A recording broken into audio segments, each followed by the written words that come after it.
had no need to fight tonight.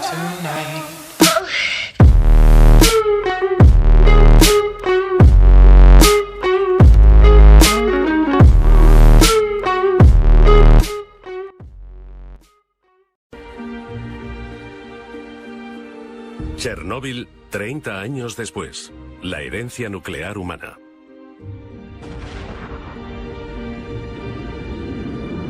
...1945... Las primeras bombas atómicas de la historia cayeron sobre Nagasaki e Hiroshima. Para horror del mundo, más de 170.000 personas murieron como consecuencia del ataque.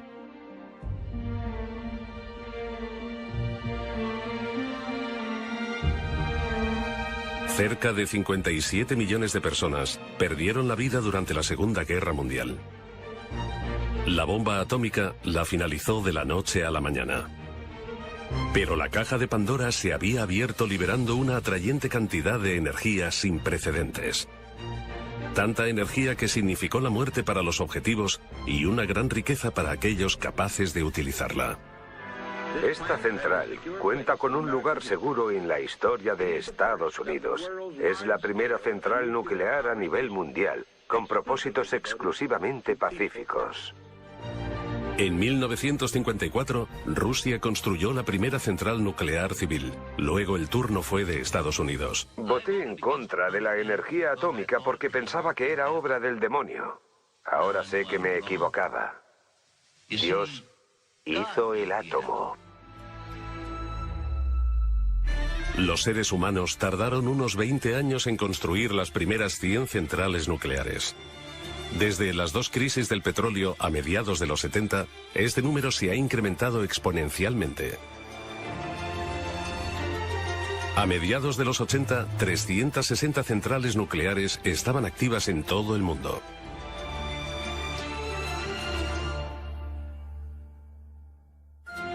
...26 de abril de 1986... Un día que debe grabarse en la memoria colectiva de la humanidad. En el bloque 4 de la central nuclear ucraniana de Chernóbil se llevaba a cabo un simulacro rutinario de un apagón eléctrico. Un simulacro con fatales consecuencias. El personal infringió los protocolos de seguridad y los códigos de construcción. Como consecuencia, la presión del reactor de repente se descontroló.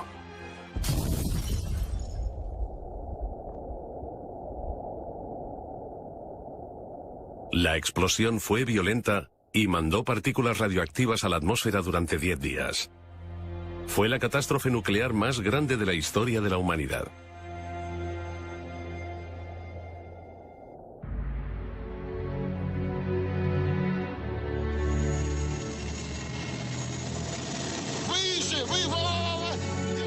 El gobierno soviético intentó ocultar el desastre enviando liquidadores para que asegurasen la zona contaminada. Solo podía describirse como una misión suicida.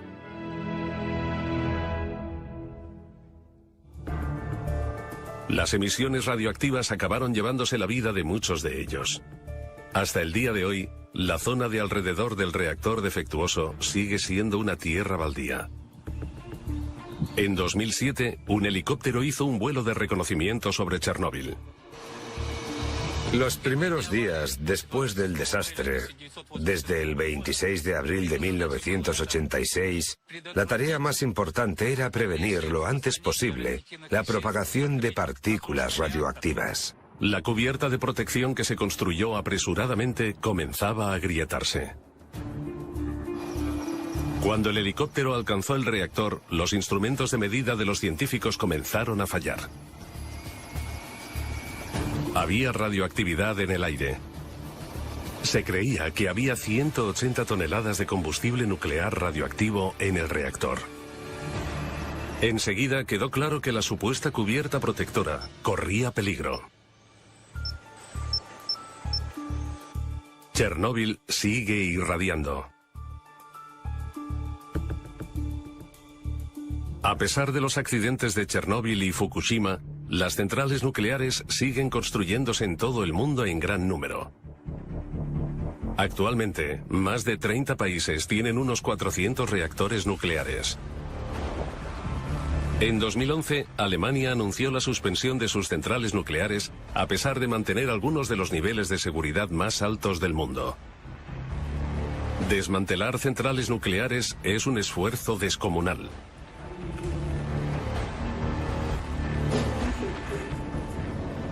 Toda la masa de una central nuclear así es de 1.800.000 toneladas.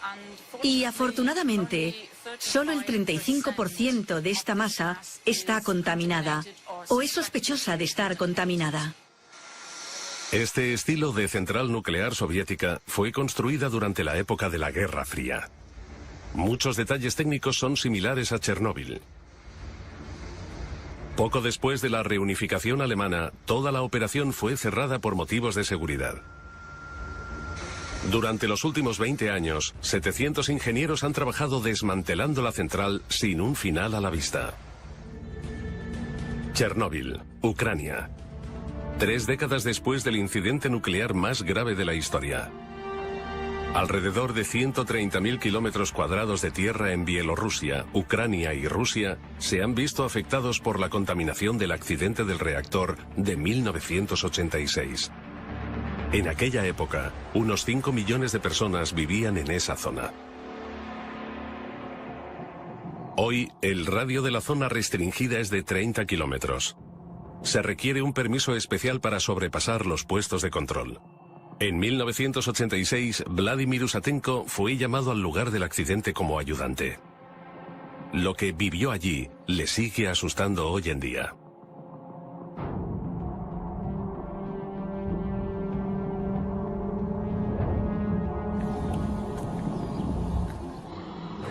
Cuando llegué, la situación daba miedo. Mientras que la población, 170.000 habitantes, se evacuaba apresuradamente, 300.000 soldados llegaban al lugar al mismo tiempo. Y yo era uno de ellos. Había tiendas por todas partes y se veía toda clase de personal militar.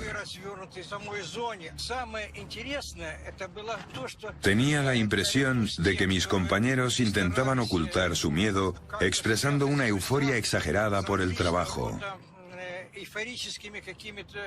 Pero tuvimos que procesar cosas increíbles que vivimos mientras estuvimos allí.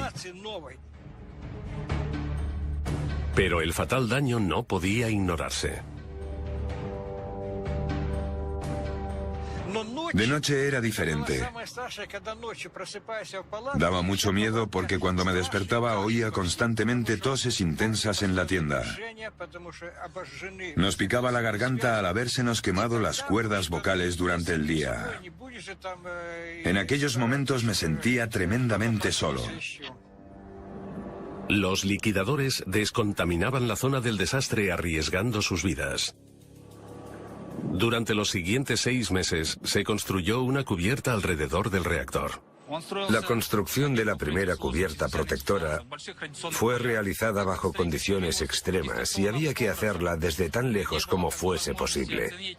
En consecuencia, no había forma de verificar la estabilidad y la fiabilidad de las partes individuales porque no había contacto directo con la zona de construcción.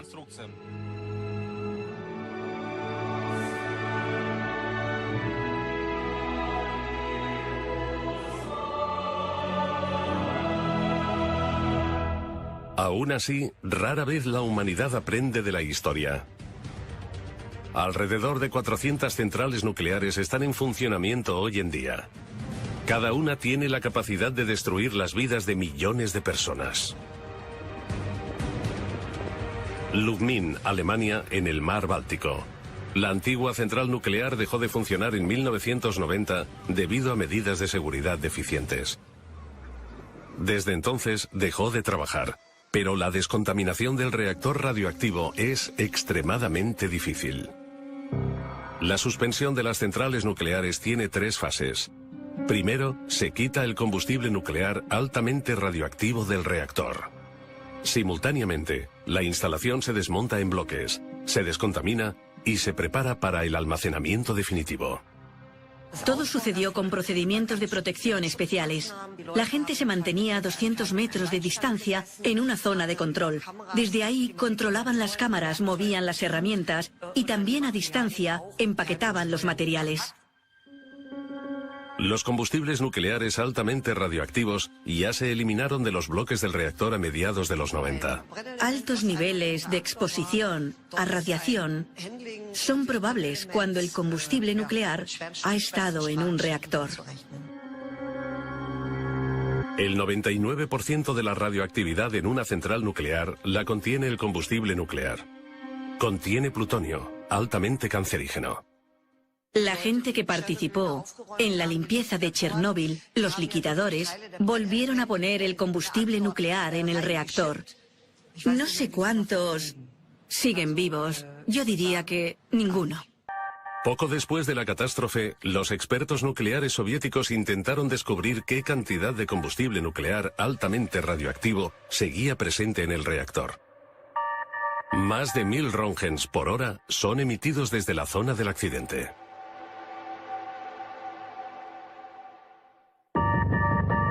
Se inició una expedición para calcular cuánto combustible quedaba en el reactor. Un cámara profesional, Sergei Koselev, amigo del liquidador Usatenko, se unió a esta misión con su cámara. Los niveles de exposición eran muy altos. No teníamos ningún dispositivo para medir la radiación. No te habría servido de mucho. El equipo de entonces no era muy bueno. A nadie se le ocurrió llevar uno. La primera expedición al núcleo del reactor del desastre sigue viva en la memoria de Koselev. Me pareció que llegaba a otro planeta. Todo era como lo que se ve en las películas de guerras nucleares. Todo eran escombros. Era obvio que el combustible nuclear se había derretido en la instalación y luego se había derramado por debajo del reactor, donde se había vuelto a congelar. Llamábamos a esos trozos de combustible nuclear congelado patas de elefante, porque era lo que parecían.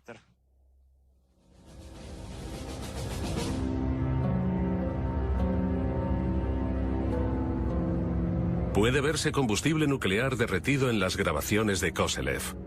Pero, ¿son realmente 180 toneladas como indican los informes oficiales? El experto en Chernóbil, Usatenko, tiene sus dudas. Han descubierto que no había casi combustible nuclear en el reactor. Así que el Organismo Internacional de Energía Atómica debe explicar por qué la catástrofe siempre ha sido minimizada. Según la versión oficial, solo se salieron el 4% de los materiales. Pero estudios demuestran que la contaminación fue más amplia de lo que pensamos. Así que no pudo ser solo un 4%. Creo que fue casi el 96%. Una cosa es cierta. La vieja cubierta del reactor se enfrenta a un gran riesgo de derrumbarse. Un sarcófago nuevo prevendrá la liberación de materiales altamente radioactivos. El trabajo comenzó en 2012. El coste de la construcción móvil más grande del mundo supera los 2.000 millones de euros. El proyecto fue financiado conjuntamente por Estados Unidos y la Unión Europea. Para llevar a cabo este proyecto, primero tuvimos que quitar 125.000 metros cúbicos de residuos nucleares. Escombros altamente contaminados de la explosión seguían en el suelo. Los altos niveles de radiación pusieron en peligro a los trabajadores e hicieron de este lugar de construcción el más peligroso del mundo. 5 instrumentos de medición de radiación miden los niveles de contaminación del lugar de construcción, 24 horas al día. Intentamos evitar que los trabajadores se expongan a niveles adicionales de radiación. Los cimientos, de 90.000 metros cuadrados, han sido un reto particular para los ingenieros, suponiendo casi un cuarto de los costes. Y el reloj no para. La vieja cubierta se está desintegrando más rápido de lo esperado. El viento y la lluvia lo derriban desde el exterior, mientras que el material radioactivo del núcleo está haciendo la construcción más quebradiza. La estabilidad de la vieja cubierta está en peligro debido a los procesos de disolución. cae lluvia y nieve, y como resultado la cubierta ya no puede cumplir con su función protectora de forma fiable. Una vez más, las personas arriesgan sus vidas para intentar controlar el reactor de Chernóbil.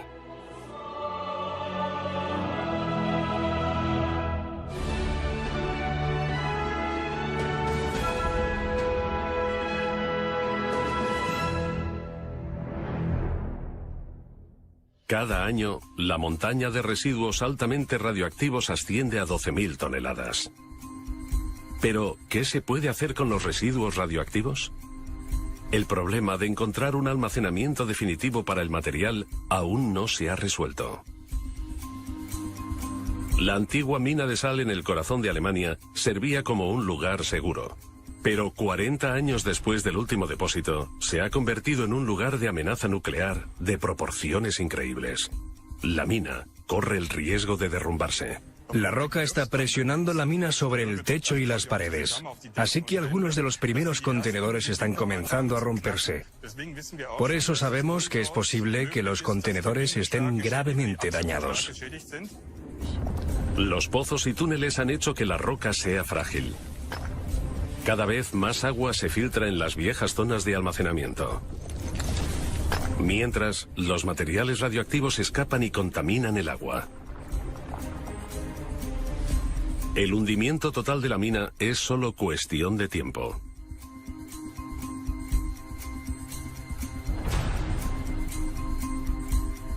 $126.000 barriles de residuos radioactivos deben ser rescatados de los túneles sellados.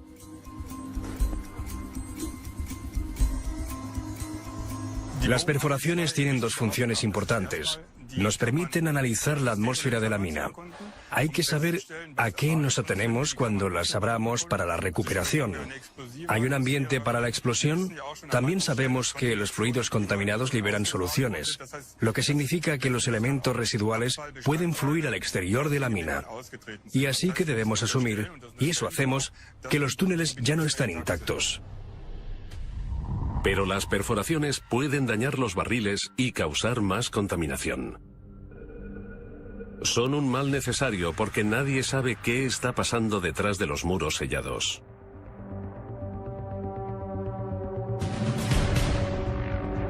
Una imagen ayudaría a entender la extensión de los daños. Antes de que comience la recuperación, se mandan cámaras especiales por las nuevas perforaciones.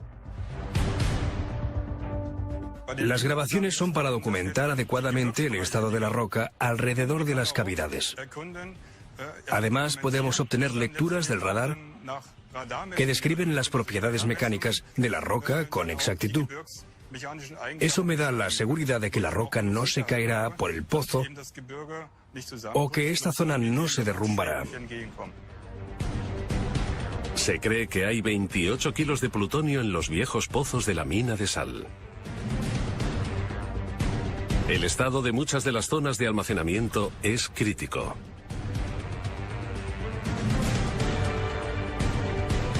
Pero cuando los planes de emergencia no funcionan y la roca se derrumba más rápido de lo esperado, la contaminación nuclear en esa zona, con tanta densidad de población, es inevitable.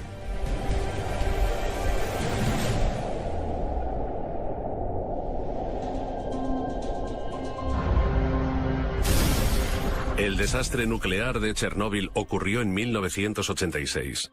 El reactor afectado se arregló provisionalmente. Hoy, la radiación podría salir. Un segundo desastre en Chernóbil amenaza. Los ingenieros tratan de construir una cubierta nueva. La denominada sarcófago es la construcción móvil más grande del mundo y mantendrá la radioactividad dentro. La construcción del sarcófago no solo debe ser capaz de resistir el viento, sino la lluvia, el hielo, los tornados y los terremotos de nivel 6 en la escala de Richter. Los ingenieros pensaron en una construcción de acero única para asegurar la estabilidad necesaria. La estructura de la base pesa casi 29.000 toneladas. La radioactividad del lugar de construcción es aún 300 veces superior al nivel normal. El sarcófago se construye en 3 pasos.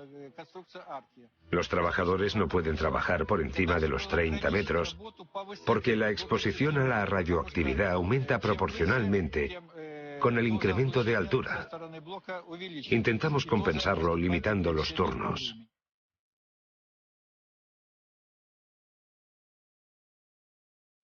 Tras 2 años, la colosal construcción de acero por fin se alza del suelo con la ayuda de sistemas hidráulicos. La forma curva del sarcófago es visible por primera vez. Es un gran momento para el ingeniero jefe Víctor Salisetsky y su equipo. El arco consiste en 2 partes construidas a una distancia de 12,5 metros entre ambas. Una característica especial del sarcófago es que las piezas de apoyo están hechas de tubos sólidos con un diámetro de 800 milímetros y un grosor de 50 milímetros. Una construcción única. El sarcófago se construye para que aguante 100 años. Nadie sabe qué ocurrirá después. El mayor problema es que las estructuras metálicas tendrán que pintarse en intervalos regulares para que no se oxiden, pero la radiación lo hace imposible. Sacar el combustible nuclear radioactivo del núcleo del reactor parece imposible. Queda esperar si el proyecto aguantará la prueba del tiempo.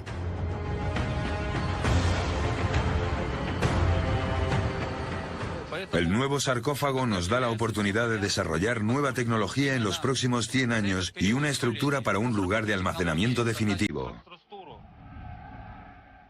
El reactor se desmontará progresivamente bajo la cubierta protectora y los residuos radioactivos quedarán debajo permanentemente.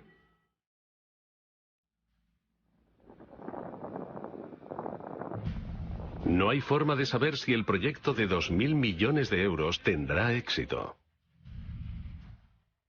El creciente riesgo de una catástrofe radioactiva significa que no hay tiempo que perder. La zona contaminada restringida de 4.300 kilómetros cuadrados lo deja muy claro.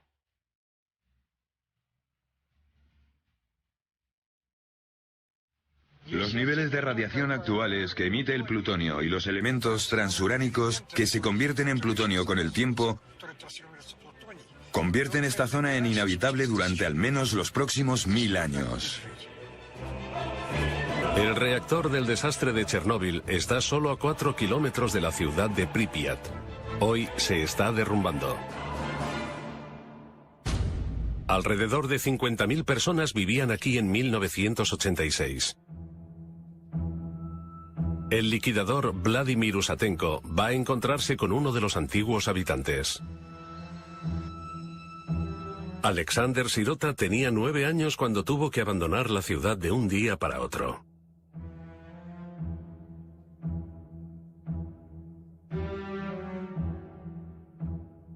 Fue sobre las 8 de la tarde del 26 de abril. A todos nos visitaron representantes del municipio y organizaciones de alquiler de pisos. Nos dijeron que había planeada una evacuación de emergencia y que teníamos que prepararnos. En aquel momento, el incidente radioactivo llevaba 18 horas. La dirección de la central nuclear dejó incluso a Moscú en la oscuridad hasta la noche. Mientras la nube radioactiva avanzaba, nadie en Pripyat imaginaba hasta dónde llegaría el gas. Para tener miedo, tienes que entender qué está pasando. Yo entonces no sabía que nunca regresaríamos y que aquel momento sería el final de mi infancia.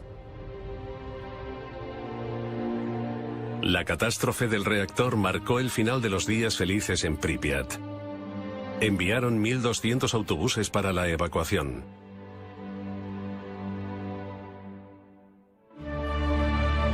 Los refugiados fueron enviados a albergues de emergencia, pero no eran bienvenidos en todas partes. La forma como nos trataron a los refugiados fue insufrible. Nos trataron como a marginados. Tenían miedo y nos rechazaban. A los habitantes no se les permitió volver a sus hogares. La evacuación temporal terminó en un adiós definitivo sin la esperanza de volver. Yo vivía aquí con mi madre. ¿Cuántos años tenías? Casi 10. Madre mía, casi 10. ¿Qué sentiste? Para nosotros era como un juego. No podíamos concebir irnos de la ciudad para siempre. A la población local se le permitió regresar unos meses después para recuperar posesiones valiosas de sus casas. Solo unos cuantos entraron en la zona restringida. El sentimiento de pérdida de sus hogares era muy grande. Así era nuestra casa. Este es el patio que estamos viendo. Apenas reconozco nada. Mira el patio entonces y ahora. La diferencia es abismal. Sí, la vegetación ha crecido. Mira lo densa que es ahora. Me sorprende. Cada año, la naturaleza reclama un poco más de la ciudad. Pripyat es como una cápsula del tiempo enorme desde 1986.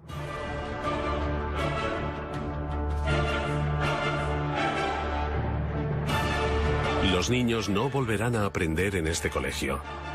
Sus trabajos siguen en la antigua clase de física. Tuvieron que dejarlo todo atrás. Han pasado décadas desde entonces. Nunca imaginamos que el resto de nuestra vida estaría marcado por visitas al hospital. Alexander Sirota sobrevivió al accidente, pero muchos de sus compañeros de clase murieron por envenenamiento radioactivo.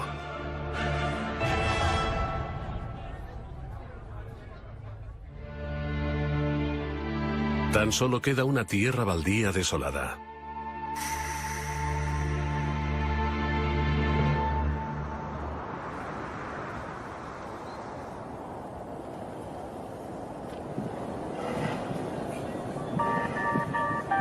En Kiev, en el Instituto de Medicina para la Radiación, es donde trataron a muchas víctimas de Chernóbil y de Pripyat durante años.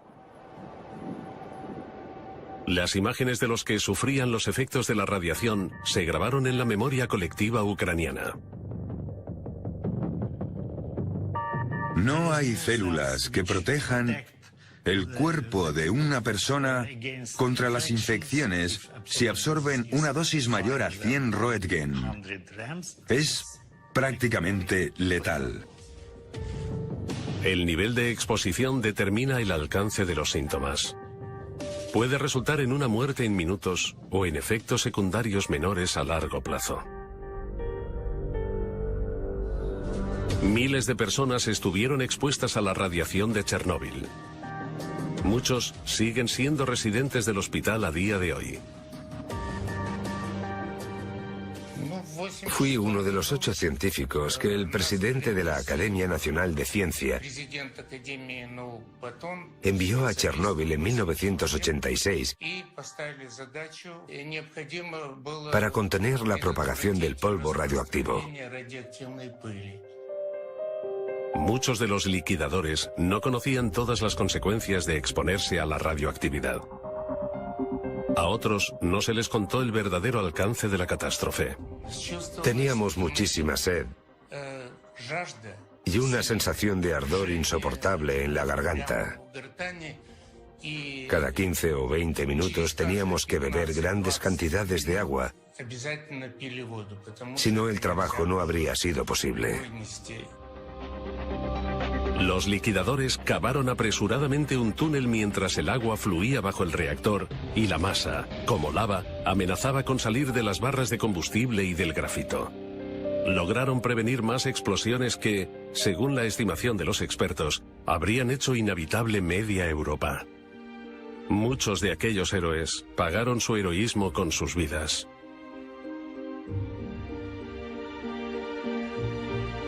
Y los que sobrevivieron le pasaron los efectos de la radiación a sus hijos.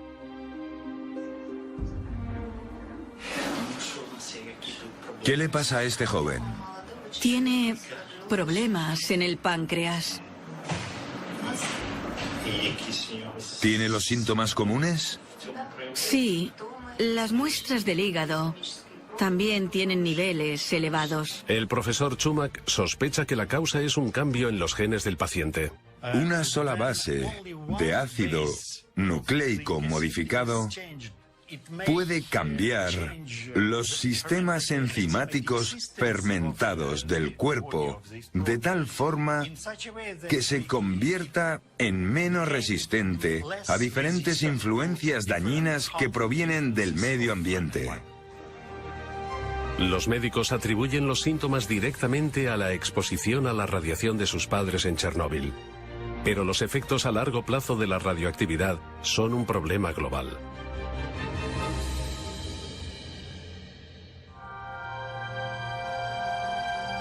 En Lubmin, a lo largo de la costa alemana del mar Báltico, una central nuclear lleva en proceso de desmantelamiento desde 1990. Los directores del proyecto se dieron cuenta de la desagradable realidad. Estiman el coste en 4.000 millones de euros, mientras tropiezan continuamente con problemas nuevos. Cuando se planeó el desmantelamiento, el material radioactivo debía ser eliminado de la zona en 18 años. Se están tardando 25 años en limpiar solo el 70%. Según estimaciones no oficiales, el desmantelamiento completo tardará otros 40 años. El problema es que solo tenemos permiso para almacenar el material en los contenedores hasta 2039. Solo se nos permite almacenar los 40 años. Después, sabemos que no tenemos un lugar seguro para almacenarlo. Esto se aplica a todas las zonas de almacenamiento temporal de Alemania. Hay que hacer algo con aproximadamente 10.000 toneladas de materiales altamente radioactivos solo en Alemania. Pero a pesar de los conocimientos técnicos del país, aún no hay una estrategia para el tratado del material mortal. La zona de almacenamiento nuclear ASE, una antigua mina de sal con agua corriendo por su interior, lo confirma de la peor forma. 12.000 litros de agua ya han alcanzado la mina de sal.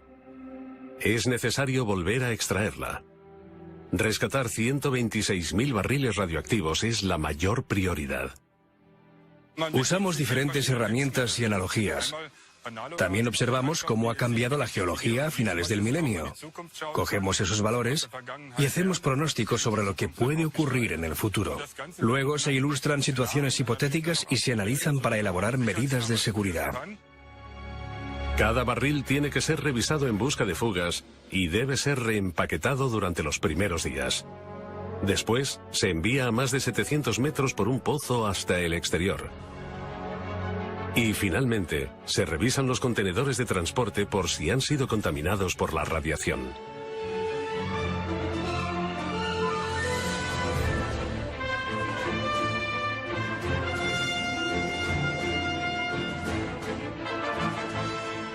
Es un proyecto muy grande. Este tipo de recuperación no se ha probado nunca. Aún así, corremos el riesgo de que la instalación se inunde más allá de nuestro control. Así que es importante tomar medidas de emergencia para minimizar los daños con respecto al medio ambiente y al público. Todo está todavía en el aire. Nadie sabe si la recuperación será posible. O si los peligrosos materiales se convertirán en un peligro incontrolado permanentemente. Para almacenar los barriles de forma segura, una vieja mina de hierro se está convirtiendo en una nueva instalación de almacenamiento definitivo. Las tuneladoras esculpen 850 metros de espacio de almacenamiento en el interior de la montaña. El pozo de Konrad es el único punto de almacenamiento definitivo que cumple los estrictos niveles de seguridad en Alemania. Geológicamente hablando, la diferencia es que el pozo de Konrad es una antigua mina de hierro donde solo se sacó hierro durante unos años, mientras que en ASE la sal se ha extraído durante décadas.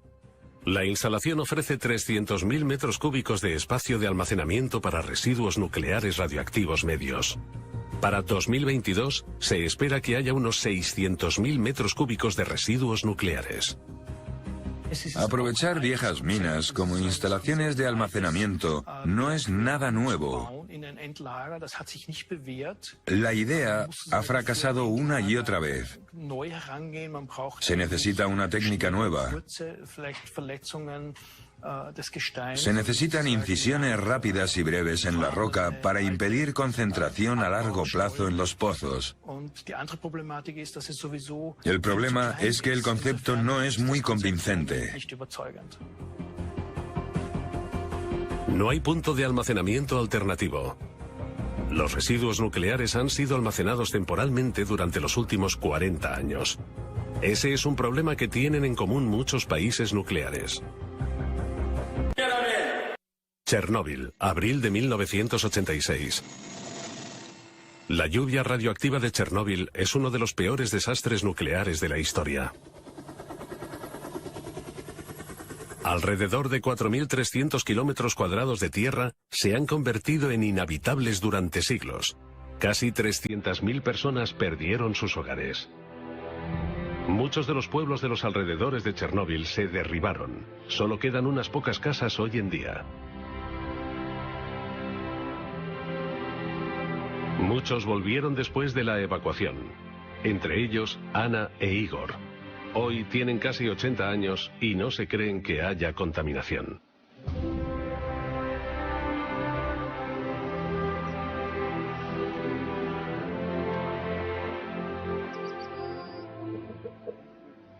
Aquí casi no queda radiación. Hace poco vinieron a comprobar los niveles. Midieron los niveles de los cerditos, de nuestra tierra, pero dijeron que todo estaba limpio. Igor tiene el tobillo mal. Se lo ha torcido hace poco. Todo lo que no pueden cultivar en su huerto cuesta mucho dinero.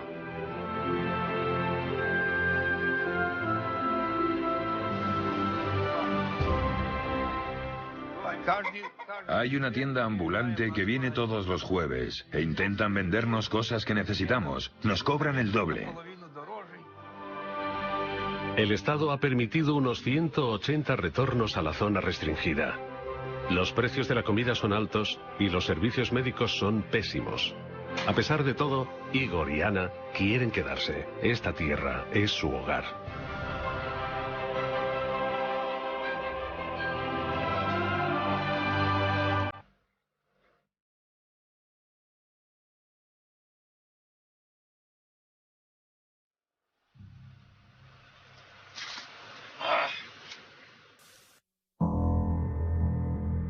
Ninguno de los antiguos habitantes de Pripyat ha regresado a su ciudad.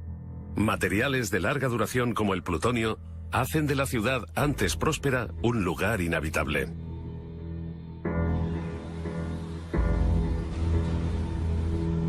El experto en radiación Usatenko cree que las peores consecuencias de la catástrofe nuclear están por llegar.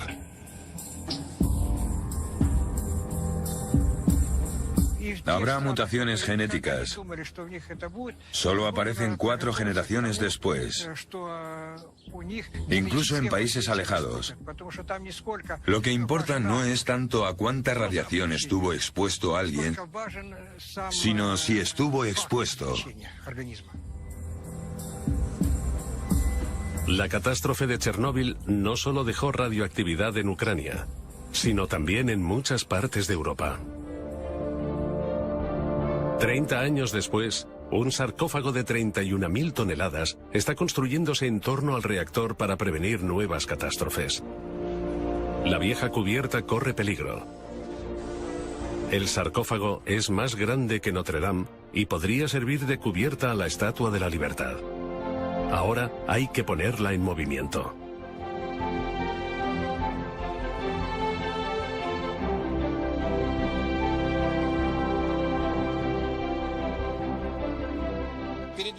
El movimiento tiene lugar con el uso de los trenes de sujeción que hay a cada lado del arco y que sujetan el sarcófago con los raíles. Debido a su considerable peso, el arco cobertor se montará por separado. Mientras la estructura de 2.000 millones de euros se pone en movimiento, el éxito de toda la misión pende de un hilo.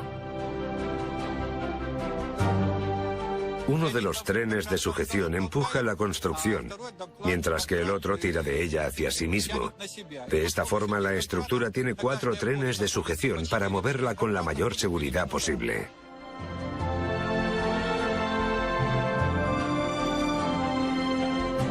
El primer empujón sale bien.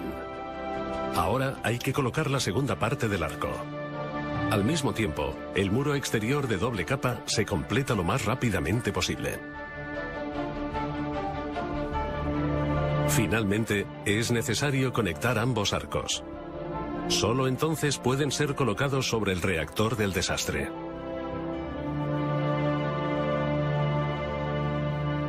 Hay que mantener unas condiciones muy específicas en el exterior del muro para que todo funcione. La humedad debe estar por debajo del 40% para prevenir la corrosión de la construcción. Las reparaciones y el mantenimiento no serán posibles una vez que el sarcófago haya llegado a su posición final sobre el reactor. La radiación sería demasiado alta.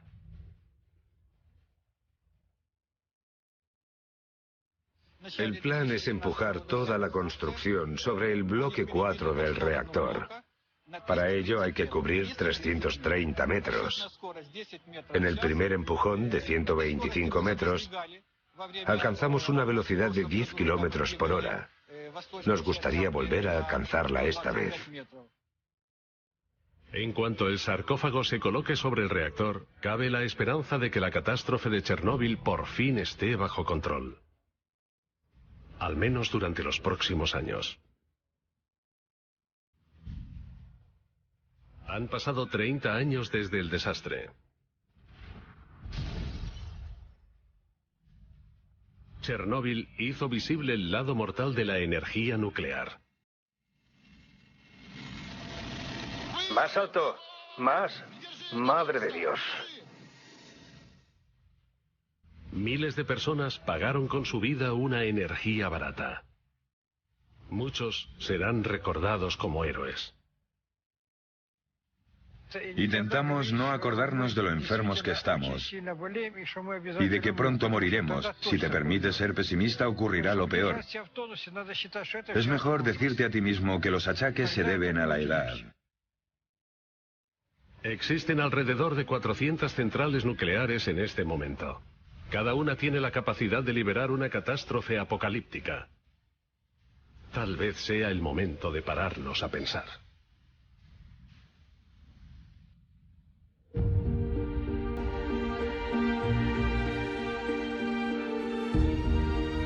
En memoria de los héroes y víctimas del desastre de Chernóbil desde 1986 hasta hoy. That's it, Brian? Yes.